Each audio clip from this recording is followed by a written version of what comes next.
acara yang utama yang dilancarkan hari ini adalah monograf. Apa itu monograf yang bertajuk Islamic Jerusalem and its Field of Inquiry?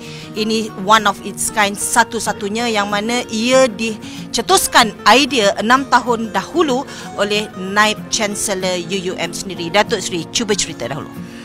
Ya, kita menubuhkan satu institut ataupun pusat kecemerlangan mengenai kajian Islamic Jerusalem kerana kita melihat bahawa ini adalah satu perkara dan satu bidang yang cukup besar dan luas.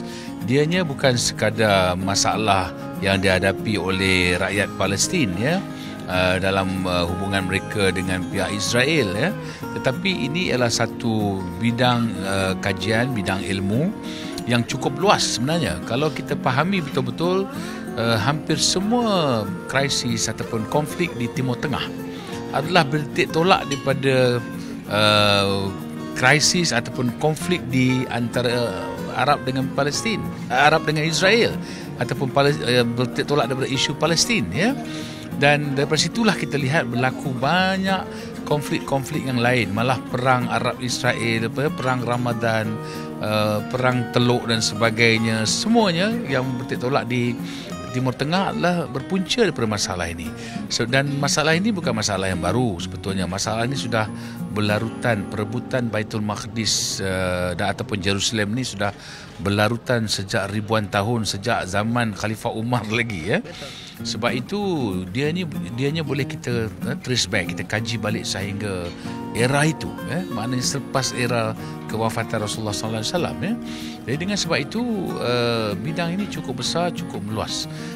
Dan kalau kita lihat bagaimana kajian-kajian berhubung dengan kelompok etnik yang lain telah diwujudkan, jabatan ataupun pusat pengajian dan sebagainya yang saya sebutkan tadi, Jewish Studies, pusat kajian Russia, pusat kajian Perancis, pusat kajian macam-macam lah tetapi pusat kajian Palestin ataupun Islamic Jerusalem ini tak ada. Sedangkan ini adalah satu isu, satu krisis yang besar. Sebab itu kita mengambil inisiatif menubuhkan Center of Excellence, satu pusat kajian untuk Islamic Jerusalem Studies untuk membolehkan orang memahami semua isu yang berkaitan dengan konflik di Timur Tengah yang bertitik tolak daripada isu antara Palestin dan juga Israel.